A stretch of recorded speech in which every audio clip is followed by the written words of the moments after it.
Dawnbringer, Book 4, Chapter 13, Maerdenasi.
Elmarie wakes to Eldarian's voice and to the touch of his hand upon her shoulder. In a whisper he says, "Wake up, but remain still and quiet." As the grogginess of sleep fades away, she sits and tries to look at her brother in the darkness, but she can see nothing. The fire has burned itself to nothing but subtly glowing red embers. The cold is bitter and unpleasant, though the wind has stopped, and the land about them is cloaked in quiet. "What is it, Eldarian?" she asks quietly. "I fear that there are creatures nearby. Predators," he explains. They both listen in the nocturnal silence for a long moment for any sounds that would reveal the existence and identity of such predators. But for a couple minutes they hear nothing. The horses about them grow restless and whinny uncomfortably, pulling upon their harnesses, which makes the listening more difficult. But just as Elmarie opens her mouth to speak again, Eldarian raises his hand, a vague movement hinted at her side, and says, "There, listen." And as soon as his voice has fallen silent again, she hears it. The sound of footsteps on the snow, followed shortly by the low rumble of an animal's growl. "A wolf?" she asks. "I fear so. Though they travel in packs, so surely more than one." "Would the fire scare them off?" "There is no time." And then she hears him slowly and quietly withdraw his sword from its sheath. A moment later, she feels, more than sees, his figure rise up into a standing position beside her. For her part, she reaches blindly through the darkness for her pack, and untying the strap closing it, reaches in and withdraws the gift lantern, holding it in her left hand, while with her right she finds her dagger and draws it, holding it at the ready. An instant more, and the horses spook, rearing up and neighing wildly, trying to break free from their bonds and to fight or to flee. Elmarie hears the sound of metal against leather and knows that Eldarian is cutting their reins and allowing them freedom of movement to do precisely this. Then the first wolf is upon them, a flash of movement in the blackness and a wild and raving growl. But in response, Eldarian allows a flash of light to channel through the Lightbringer, and for a few moments the scene is illumined, the shadows of the trees cast far upon the snow, like overgrown and elongated shapes, and at the horizon of darkness and light, the glint of many eyes prowling in a circle about the camp and gradually drawing nearer. Catching the wolf in mid-leap, Eldarian thrusts his sword up through its torso, and it cries out, before slumping to the earth in death. Elmarie grimaces at the sickening sound of the blade being withdrawn from its body. After this, Eldarian calls forth the light even brighter, and allows it to remain, filling the area a good 30 yards around them with radiance. They see numerous wolves, more than they would have expected, snarling and snapping their jaws viciously at the death of a member of their pack. "I know not why they do not flee," says Eldarian, his voice tense.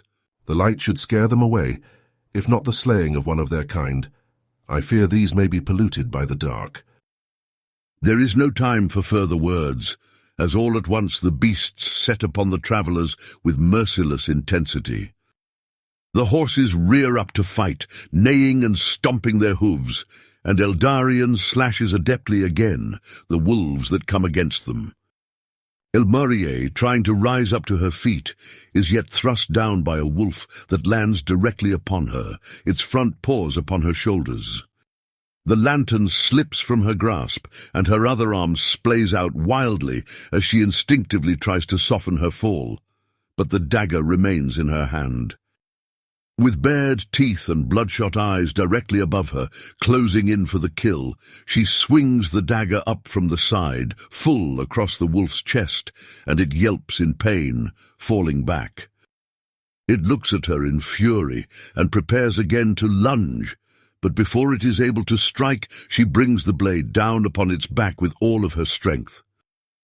But even as the wolf collapses beneath her, she is set upon by two more of the creatures, and she desperately tries to keep them at bay, swinging her dagger wildly but futilely.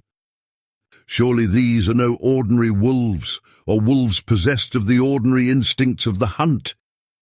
Behind her, one of the horses lets out a whinny, and then an anguished cry. The snarl of a wolf accompanies it as the creature closes its jaws for the kill, only to be killed a moment later by Eldarion. The other horse, Elmarie's, seeing its companion sink to the earth, slain by the teeth of the wolf, raises up on its hind legs and brings its front hooves crashing down on the head of another wolf, but then turns and sprints away into the darkness.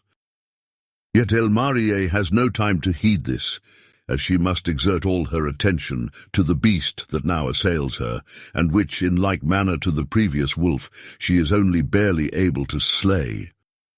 But even as she is able to do this, fear ripples through her at the awareness of the second wolf that was assailing her, toward which she has turned her back. She swivels around on her heels, only to see Eldarion's figure, in one fell leap, descend upon the wolf, and the Lightbringer flash brilliantly as its blade comes down in a killing blow. And then all is quiet. Are you harmed? He asks, turning to his sister. No, I am not. She sighs in response, their eyes meeting for a moment, and saying more in an instant than many words could express. Raising his sword in the air, Eldarion sends forth a wide ray of light to illuminate their surroundings as far as the eye can see, and then, seeing nothing, he allows it to dim to no more than a dull radiance cast about them for a few yards. Exhausted, he slumps to his knees, breathing heavily. Elmarie, for her part, still crouched in an awkward position in mid-turn, allows herself to sink back into a sitting position. For a moment, they take stock of the situation, catching their breath and looking about them in silence. Then Eldarion says, Those were no ordinary wolves. But this is not the first time I've come to know of the way that the darkness that arises in our land can poison and twist the instincts even of the wild animals. A bear acted similarly when it attacked the homestead of Rawlane and his father. It is frightening and surprising. Never would wolves attack their prey relentlessly until their entire pack is slain, unless they are driven by some other force, not hunger, but the impulse to destroy. And the horses? Aye, that is deeply unfortunate. Her brother replies, rising now to his feet and walking through the snow to the center of their camp. He wipes clean the blade of his sword and sheathes it once again, and then helps Elmarie to her feet. One horse is slain and the other has fled, and I know not how we could hope to find it in this darkness, unless it returns to us of its own accord. Should we wait for it to see if it does so? Elmarie asks. I would rather not linger here longer than necessary. What about the carcasses? I think we have no choice but to leave them. Other beasts shall find them and devour them. Eldarion pauses and then adds, But I will, if you feel comfortable with it, take some meat from the fallen horse to replenish our rations. We have but a little salt, though enough to keep it at least for a while. Of course that is fine with me. I think it is a prudent decision. Though I grieve for the loss of the horses, both because they were noble beasts and because they were a gift entrusted to us. Indeed, and also because the journey shall be longer and more difficult on foot.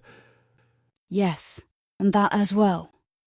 Elmarie rekindles the fire to provide some light and warmth, while Eldarion sets to work retrieving some meat from the fallen horse. Dawn has arrived, if the slight lightening of the darkness in the east is any indication, by the time that he has gathered what is feasible to carry. When his work is concluded, Elmarie extinguishes the remnants of the fire, and they are greeted again by the full extent of the darkness that surrounds them. The sun climbing and commencing day, with light hardly more than a night with a partial moon, though now bereft of both sky and stars. Slinging their packs again over their shoulders and casting a final pained glance upon the wreckage that surrounds their camp, they set off to the north.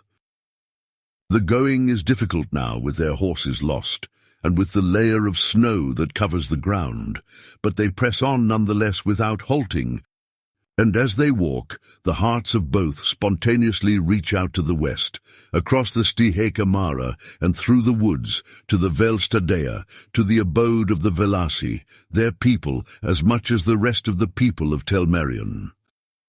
In each of them resides a longing to return hence and to walk again in the peaceful lanes sheltered in the dappled light under the boughs of the ancient trees, and to sit with their undying brethren in converse and in prayer, and to see again their grandparents and the great Father whose wisdom and guidance were for them such a boon and consolation. But haste draws them on through the darkness to the destination that calls them, and so they march through day and night with what rest they need, until the Stiheka Mara disappears behind them, and they come again to the sheer stone walls that, when they were last here, had shone in the light of the moon. Here they stop and prepare to set up camp for a time. But as they do so, a sense of great danger and the sickly hand of terror reaches out to grasp their hearts. They recognize the feeling and immediately stop what they are doing and look around, though the darkness conceals all from sight. Drawing his sword from its sheath, Eldarion allows some light to pass into it and through it, shining upon their surroundings.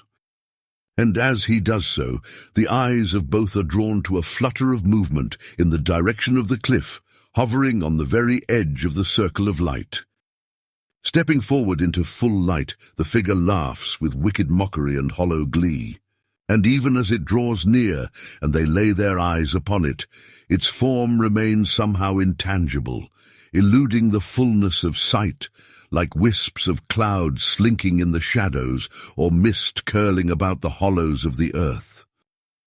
And yet the figure takes the shape of a man, ever shifting and changing, and yet walking forward without footprint or sound across the snow, toward Eldarion and Elmarie, who are frozen where they stand, gripped with terror. "Do you like the garb that I have put on, that I may speak to you?" asks the figure. You are. Eldarion breathes, but he does not finish the thought. "The Lord of Mares," says the mysterious form, still moving forward and closing the distance between them. "I did not think that I would have the displeasure of meeting you again, Lugbuch. But since it so happens that I must, I wish to bring you a new recipe of terrors. This, guys, of course, is the least of them, for the things that are seen are immeasurably less terrifying than those that are unseen. This I have learned in my long time of contemplation, what bliss it was for me to make the hidden places of the mind the playground of my horrors, exploring every nook and every cranny of fear within human hearts. But of course you forced my hand and stirred me to, again, take an interest in the affairs of the world. You can consider it your fault, therefore, that my creatures have awoken in great number and now lay waste the world of men." You lie. Elmarie replies. Like all your kind, you lie. "Oh, you think I do, little princess?" The Lord of Mares mocks. "Our kind cannot lie. All we do is speak the truth. No, all you do is convince yourselves that your lies are the truth. But how readily men believe them. Laughs the Lord of Mares. After all, what is truth but what one chooses to believe? Believing it makes it so. The world itself is but an illusion, but a shadow, as much as is the guise that I wear right now. I could appear to you as anything that I wish, even in a guise of what you would call goodness. Would you accept me then as one of your own? I pray that whatever guise you choose to wear, I would see through it to the abiding truth underneath, and so act from this seeing as I ought. Replies Eldarion, his voice growing in firmness as his will gains mastery over the fear that seeks to overwhelm him. When the Lord of Mares does not immediately reply, though it is obvious that this response disgusts him, Eldarion asks, Why have you truly come? I do not think that it is I who have forced your hand, but another. No, none forced my hand. It was but a manner of speech. That is not true. Though you may deny it, you are subservient to another, and you must subject yourself to his commands, even if only to avoid the punishment that he would inflict upon you for your disobedience. You are a perceptive one, aren't you? The figure says. You are right in this. The Lord of Darkness sent me to you, just as he called me from my castle into the light of day once again. Of course, this light has now descended into ceaseless night. Why did he send you? Elmarie asks. To destroy you. He tires of your meddling and wishes for you to be exterminated. Explains the Lord of Mares. And yet, so that all may know that I obey none, regardless of any punishments they may wish to inflict upon me, I shall follow my own course unhindered. By now, the figure has stopped directly in front of Eldarion and Elmarie, like a swirling cloud of smoke, the heat of which almost scorches their faces and causes the snow all around them to melt. Would you like to see what I have prepared for you? I think you shall enjoy it. No more talking. We shall resist you here and now. No more talking indeed, the Lord of Mares says.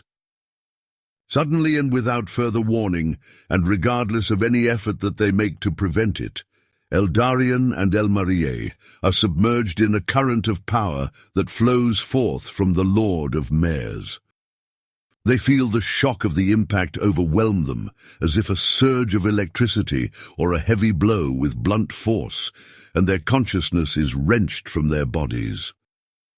They find themselves caught up in a kind of waking dream, or rather waking nightmare, into the consciousness of the Lord of Mares. They experience the malice that seeps throughout his very being and feel in a kind of unified vision, both his superior intelligence and also his profound folly. For a moment, they glimpse in some small way what drives a creature such as this, who once was one of the highest of created beings, pure and spiritual, and glorified in the radiance of the undimmed light pouring from the heart of the Creator, and now one of the basest beings in existence, capable of nothing but evil and destruction, hatred and pride. But as quickly as this moment comes upon them, it passes, and their attention is directed elsewhere. Their minds are caught up into the air above the earth, and in passing, they behold their own bodies still standing, as though paralyzed in the space between tree and stone, between the feet of the mountain and the tree-laden wilderness. But then higher they ascend, until they are looking down upon the land of Telmerion from an incredible height. They see laid out below them the expansive range of the Teldran Mountains, north and south as far as the eye can see, and cradled in their midst, to their left, the Velasi forest, and far to their right, the Gallus Basin, in which lies the ruined village of Falstead, and the barrow of Serra Galaptes.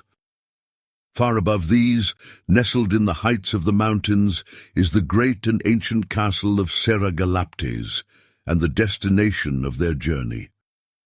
As they continue to look out across the landscape, their vision extends even to beholding what lies on the other side of the mountains, where the Finistra Range extends forth from the higher Teldran peaks like a ripple in the earth, until ending in the great city built upon the craggy heights overlooking the crashing ocean, the city of Brughill.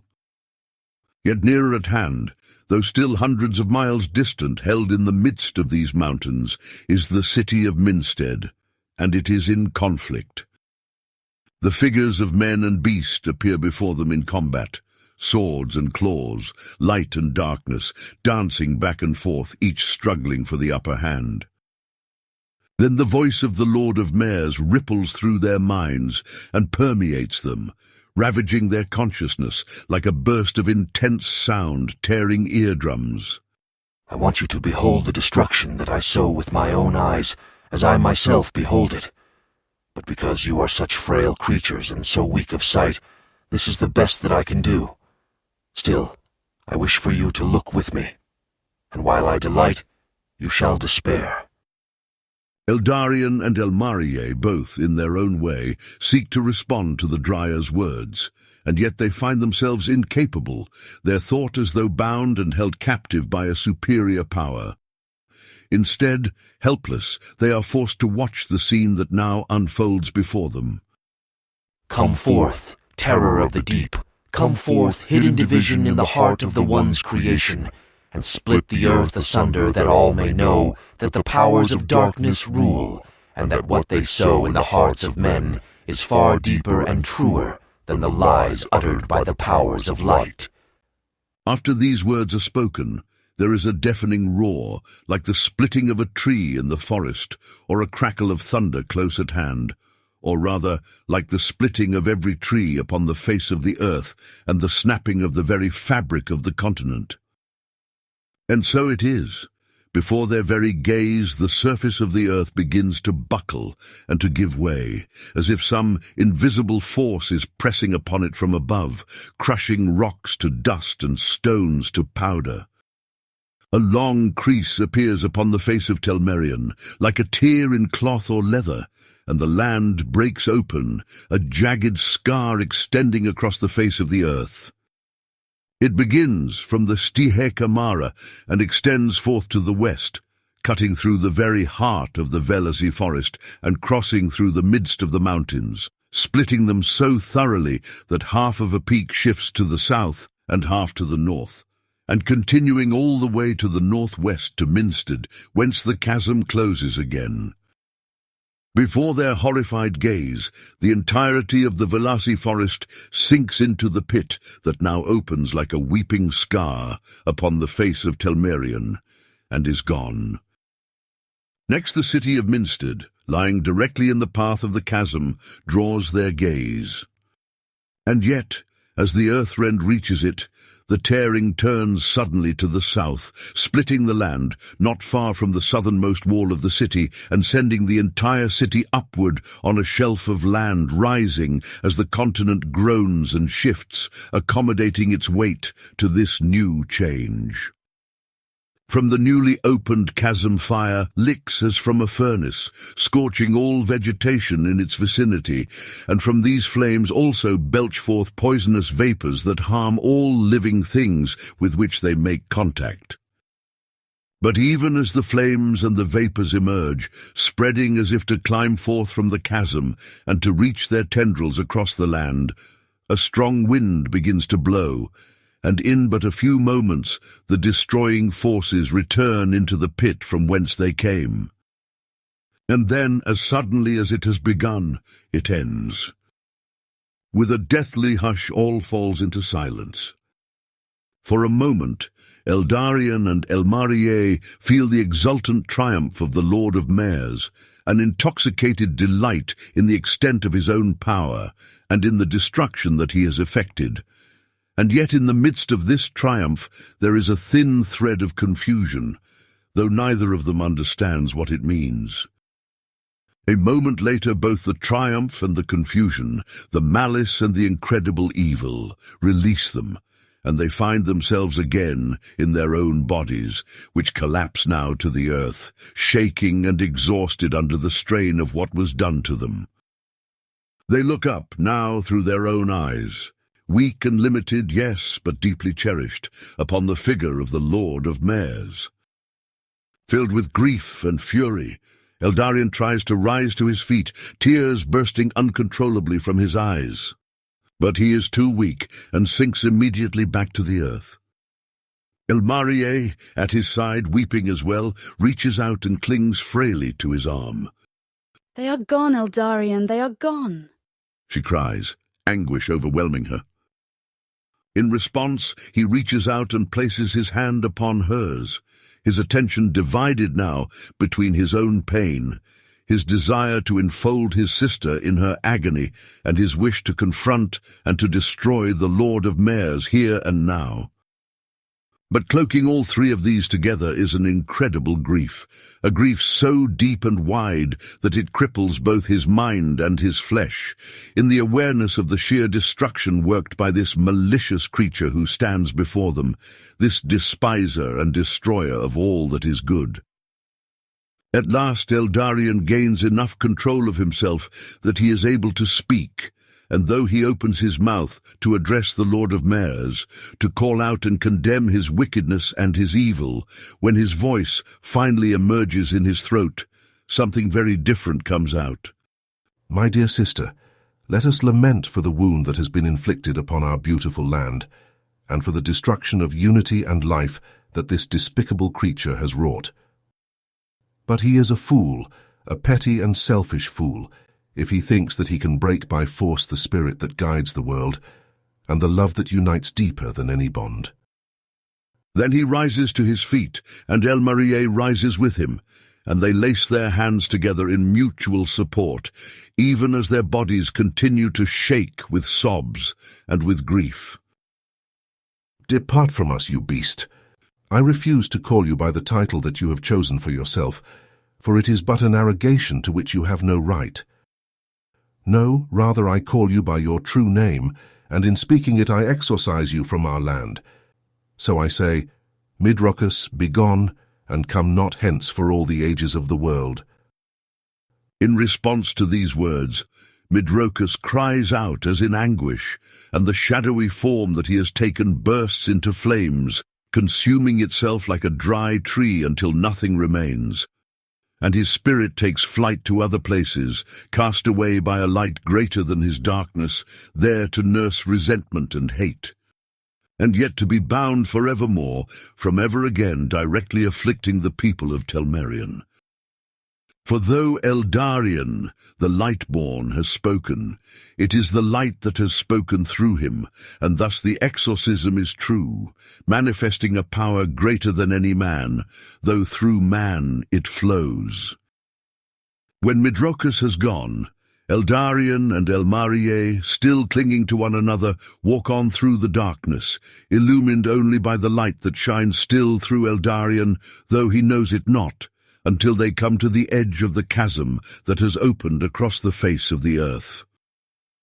For a moment the light spreads wider, and they behold something of the chasm's expanse, a gaping pit many leagues deep and wide, with sheer walls of stone as if cut by a massive blade, undulating down and down into the darkness. Suddenly another voice sounds in the air around them, heard by both of them, though the tenor of this voice and its effect is the opposite of the voices of the Draen. It seems as if singing into them with peace and with comfort, like an ocean of compassion flowing into their hearts and holding them in their grief. The voice, which both of them know to be that of the Anaya Hiliana, says unto them, Where before the earth had been split by the hand of Eldaru to spare the lives of the innocent against the bloodlust of the wicked, so now the earth has been split asunder, and both more widely and more deeply, to bring grief and destruction. What is this but a mockery offered by a lesser power to a greater, like the tantrum of an ungrateful child who tears apart the gift given to him and flings it back at the giver? But dear children, though you weep and lament, know that life too has been spared this day, beyond your knowing and your sight. For though darkness works evil to destruction, the light works always to safeguard and to heal. For a few minutes it seems as though the voice has passed, though Hiliana's presence remains, and through her and with her the presence of the one who sent her. But then she speaks again, as if in farewell, though they know and trust that she shall never leave them. You shall soon walk into a darkness deeper than you have ever known, and the grief that you now carry could be a hindrance to you, weakening your heart and binding your spirit. Release it now, therefore, in trust, and in this trust walk forward. For whence you go, I shall not be able to speak to you, for so it is ordained. But the light shall never depart from you. Believe in this, and know that the greatest wish of the forces of darkness is to destroy the wonder, freedom, and play of the children of the All-Giver. And, could they do so, the wonder and play of the All-Giver himself. Could they plunge him into darkness and blot out his light with their darkness, they would do so without reserve or hesitation. But instead they attack his works and the beloved of his heart. You, children, are the beloved of his heart. Yet know that he shall suffer in you in coming days. Yes, he shall suffer for you, but his light shall not be eclipsed. In all and beyond all the gaze that is his, oh, that you could know it fully, and you shall. This gaze of ceaseless wonder and delight shall burn through every darkness, shall pierce through every evil, and shall shine forth, turning all unto light once again, and bathing the world in the playful delight and light-hearted wonder that are his eternally, in the intimacy of joy and the joy of intimacy.